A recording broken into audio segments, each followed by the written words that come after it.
The age-old argument between Christian conservative parents. This world is so evil, and our children are so innocent and sweet. We need to protect and shelter them from it.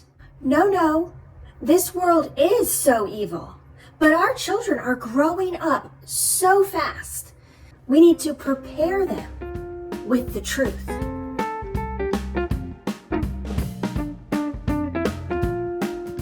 Hi, Christy here with Mom's Fine Truth. And to start off, I agree with perspective number 2. And also with the caveat of I would love for perspective number 1 to be effective in today's day and age. I believe the ideal would be for childhood to be protected, sheltered, unaware of the evils of the world, to be able to live in a childhood bubble. That would be amazing. But those are not the times we live in. That philosophy, as beautiful as it is and as applicable as it used to be, is no longer such. It is an outdated idea. First of all, there's internet, and it's everywhere.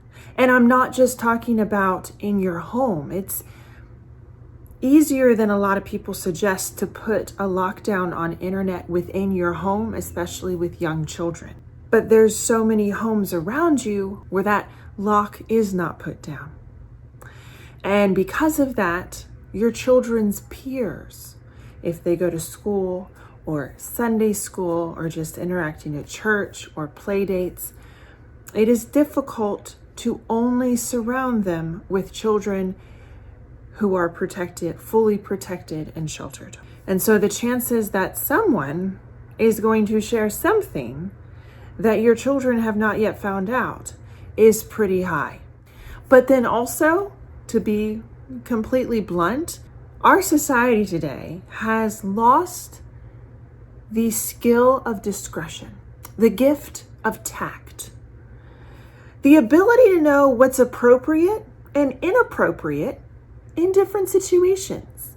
There's literally no filter on anybody anymore, on people when they're out in public speaking, on what content is agreed upon to put in commercials for public spaces, for the way people behave and dress. There's no discretion anymore. None whatsoever. No care for whether or not those around you want to hear or see what you're sharing. This is gone. And that's sad. And that's disgusting at times. But it's also true. And that's not an excuse for us to let our standard down. But again, in order to truly keep a child sheltered today, the bubble literally needs to be your home. And then if you don't have cable and you are watching every single moment they're looking at any single screen, then you might have a chance of shielding them from the evils of the world. But you also would be more than likely to give them a very lonely and horrific childhood. So let's just round it off by saying you cannot effectively shelter your child from the evils of the world in today's day and age. And really, the only question that we need to be asking is who is going to give them this information first? Because whoever gives it to them first is going to be laying the foundational perspective that they have on it.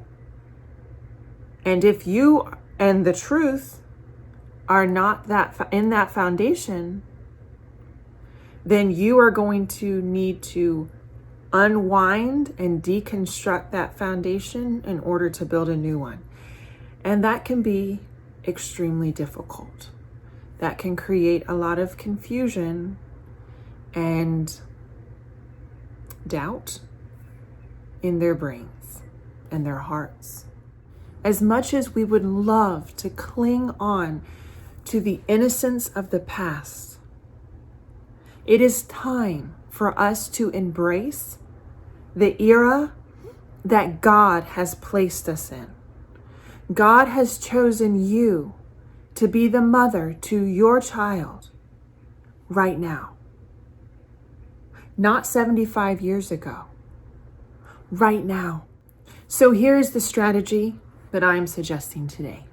It is to, in all of the difficult but yet very prevalent topics of today, to intentionally open the door to conversation and let your children's questions direct you where to go.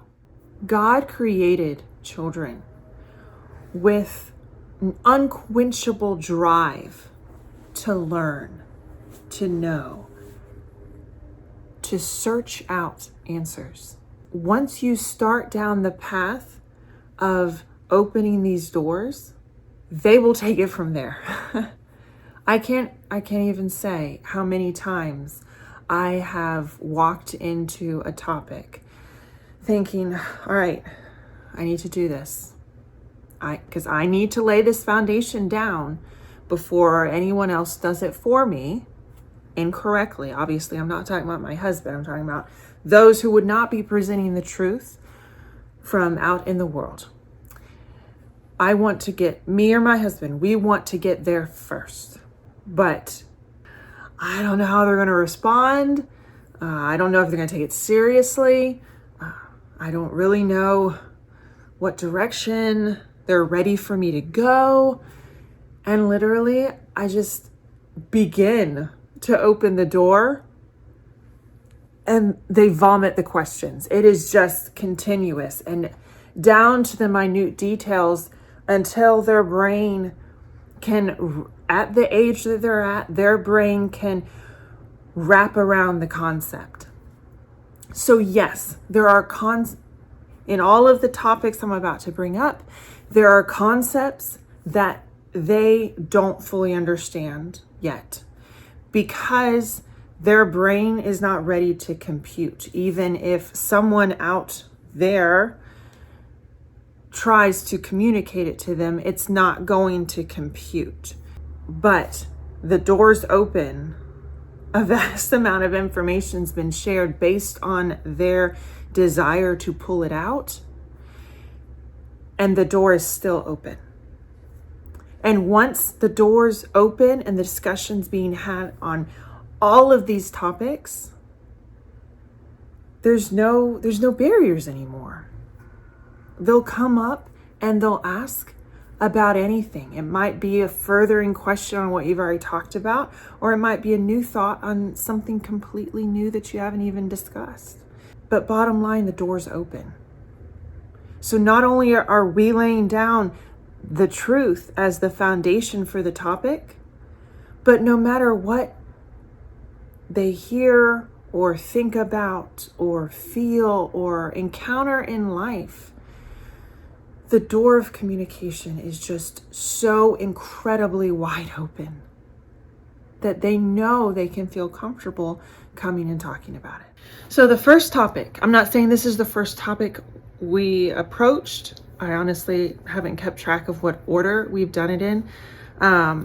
But this was presented pretty early on. I would say most of these topics started in some form or fashion between the age of 4 and 5.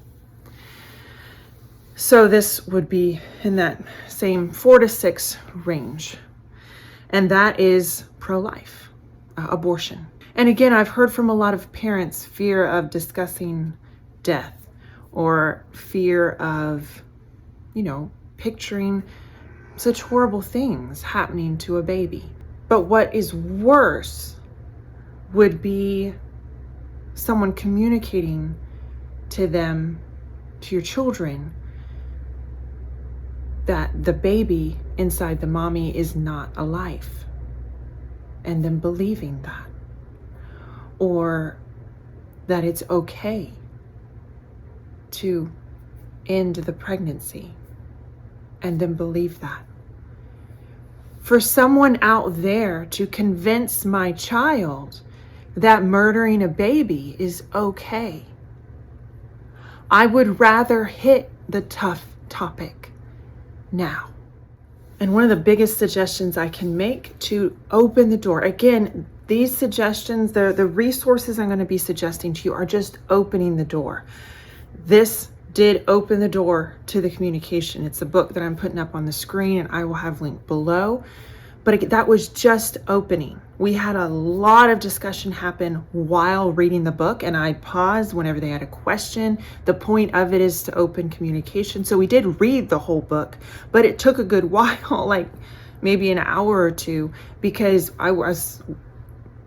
we're talking whenever you want to talk, and questions just kept coming. And then since then, we've read it multiple times, but also they have heard references to abortion. And now they know what that is and they know the truth, but it has led to more questions. Just opening up the communication in a way that doesn't look scary. Now for gender, a whole can of worms, and again, opening the door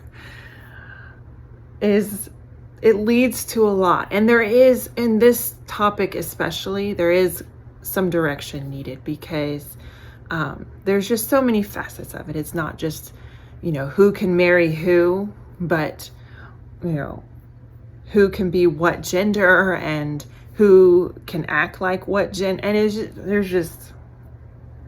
there's so much. Again, I'm going to have some resources for some books linked down below, but I wanted to take a special minute to talk about Elephants Are Not Birds by Brave Books. One, because it's a very good book for teaching gender, and it's the story is presented with animal characters, but it also, which makes it not so scary, but also it does a great job of just making their first impression of the gender ideology of today seem utterly ridiculous. An elephant wants to become a bird. An elephant wants to fly. It's ridiculous. As is a man becoming a woman or a woman becoming a man. And these, although I would love to never have to tell my children, there are men that are trying to become women and women that are trying to become men. I would love for them to never have to mentally picture that or try to wrap their brain around that. But that's not today. So next best thing is to make their foundation understand how utterly ridiculous this is, and that anyone out there who tries to tell you that it's anything other than insane is deceived and very, very wrong. But also I wanted to bring up this book because Brave Books is a subscription that I'm going to have linked below, and I would highly suggest you look into. You get one book every month, and this was, I believe, the first book we got. And then all of the other books are animal characters, very enjoyable just as far as a story goes to read, but also have a lesson that can be learned that is applicable to today's day and age, but also has several activities in the back that not only do the kids really enjoy, but helps to further communicate the lesson that's being learned. All right, the next topic is another difficult one, and that is child predators. Again, this is not only a difficult topic for them to wrap their brains around, this one it's difficult for them not to be fearful once they find out about it. And I get that.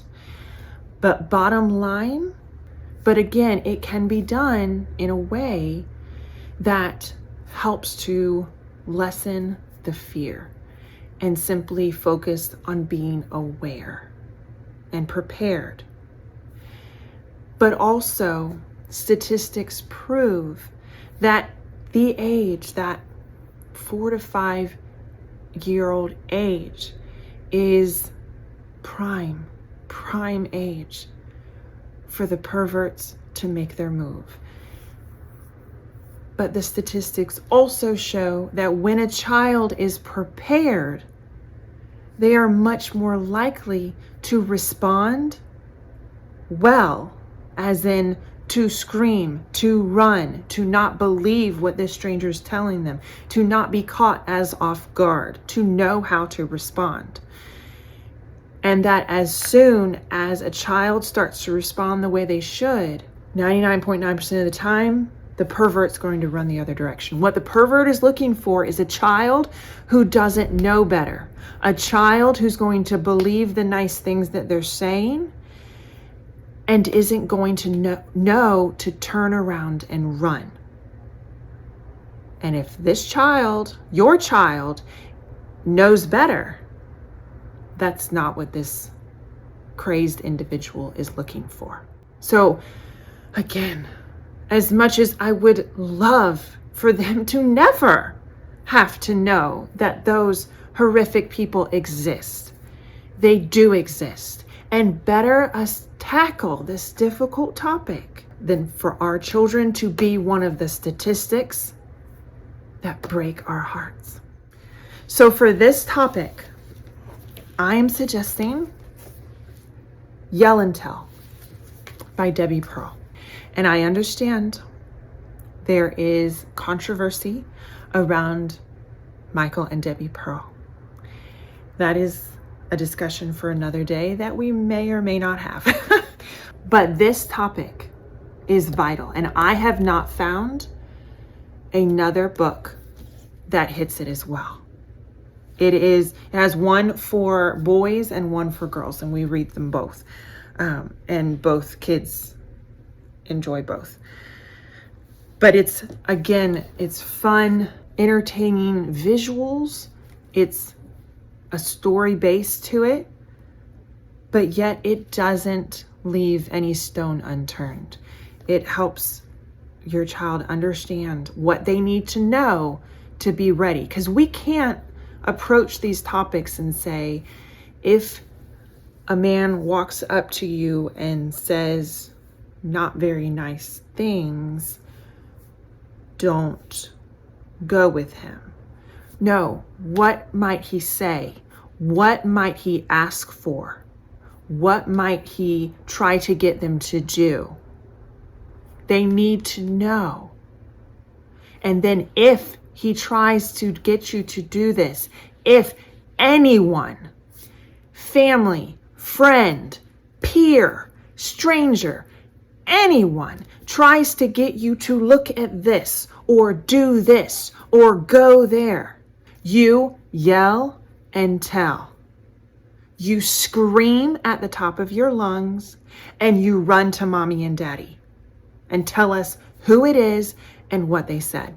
And remember that no matter what they tell you, you have done nothing wrong.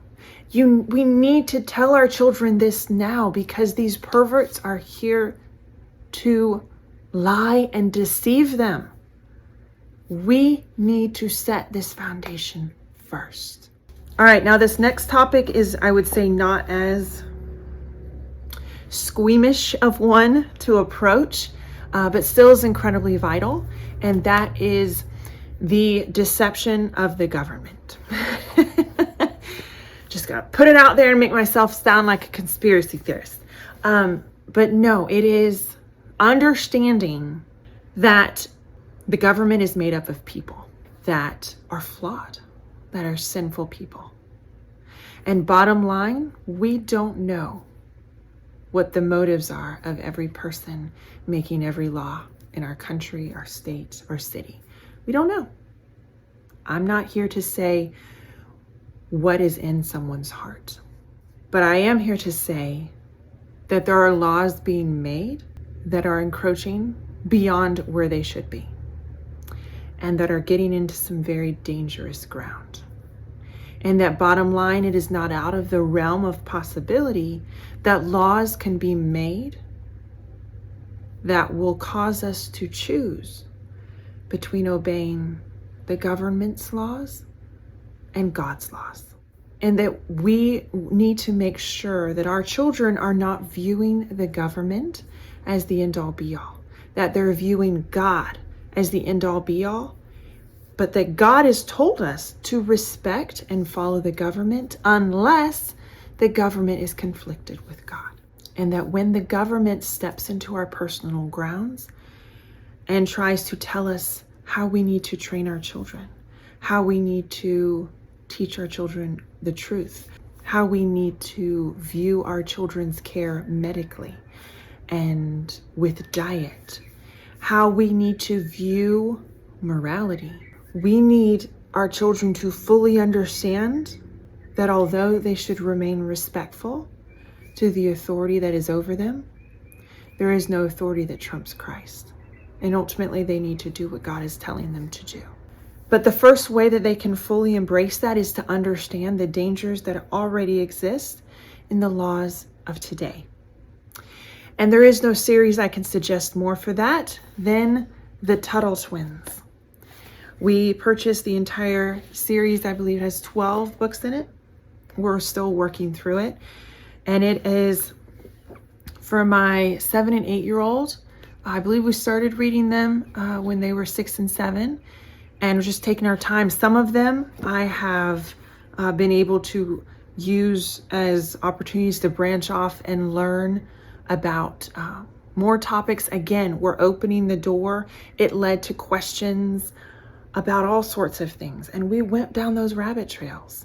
You know, when we're learning about the different laws, not only the power that the government has in making laws, the different laws that exist that we might find concerning, the different ways we can try to push back respectfully against laws and against the movements of the government. So many topics. And we went down every single rabbit trail. And so it's taken us a minute to go through these series. But again, the point of reading them is to open up the door for them to learn. And then the last topic I want to offer my suggestions for on as far as resources go would be purity. Now, at this young of an age, it's really just, to me, setting them up for realizing that their body is a gift.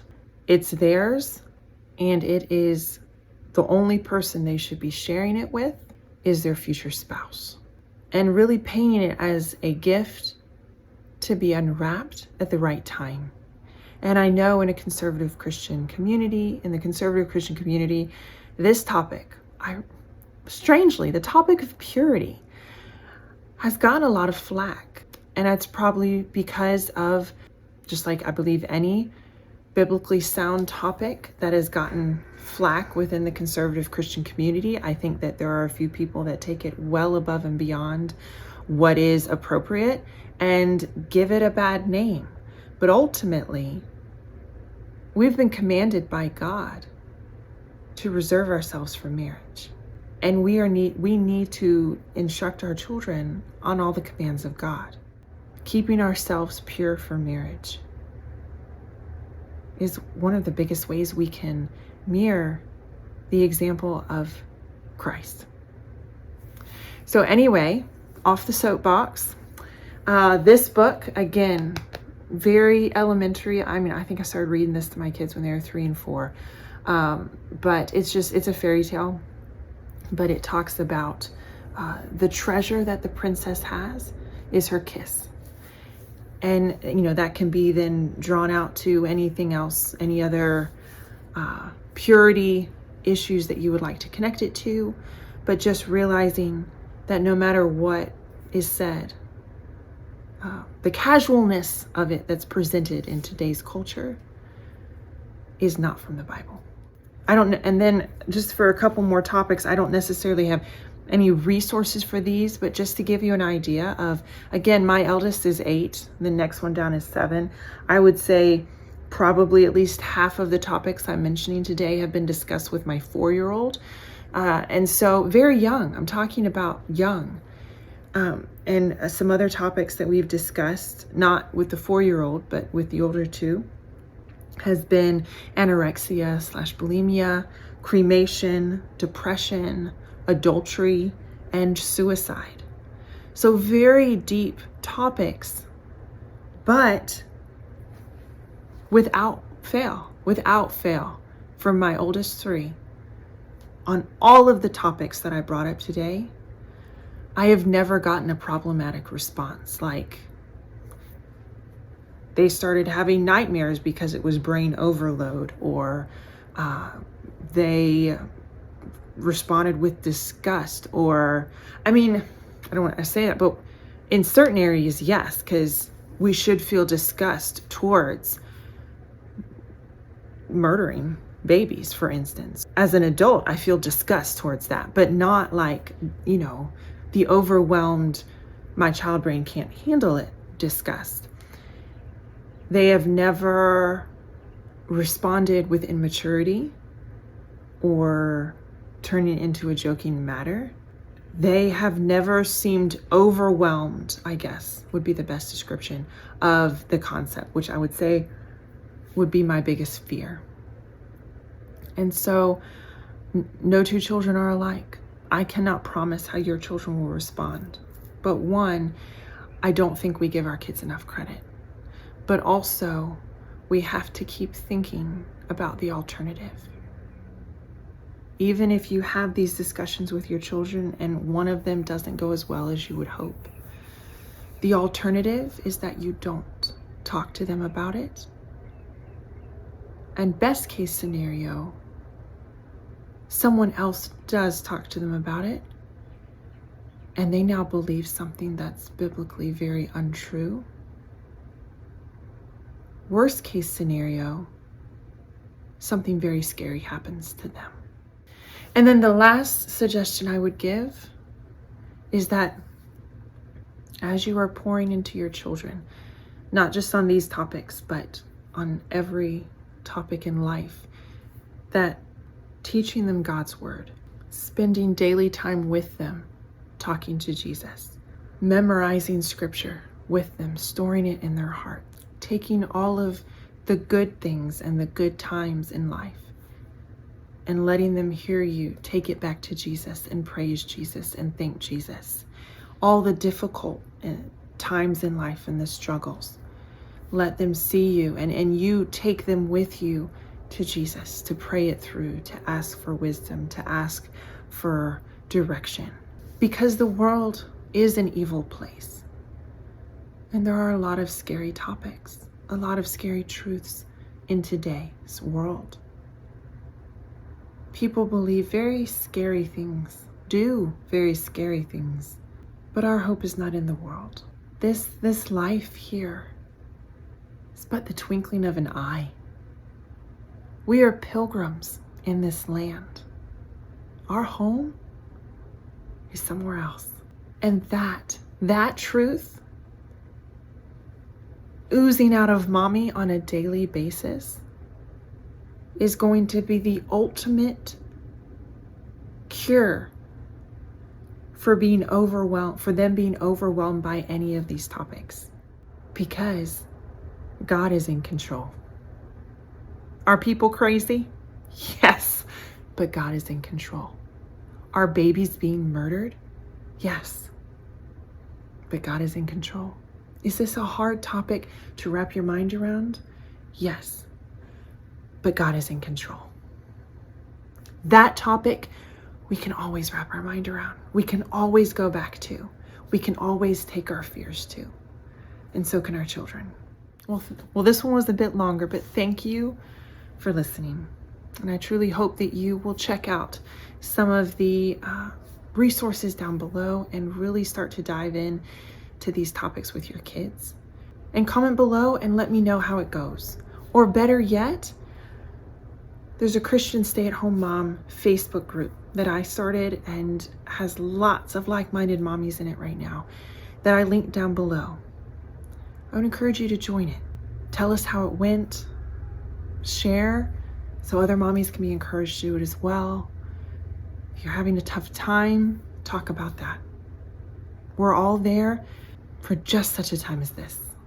I would also suggest there should be a link popping up on the screen for a video that I made about how to teach your kids to listen. Because again, depending on how old your kids are, how many deep conversations you've had with them, I don't know where your child's attention span is, where their level of respect for you is, how they didn't tend to do with listening at all. And then especially in deeper, harder topics. So if there is a struggle in that area, I would definitely encourage you to check out that video. That would be a great place to start as far as having these conversations. Well, that's all I've got for today. But remember, I'm always here if you need me. Bye.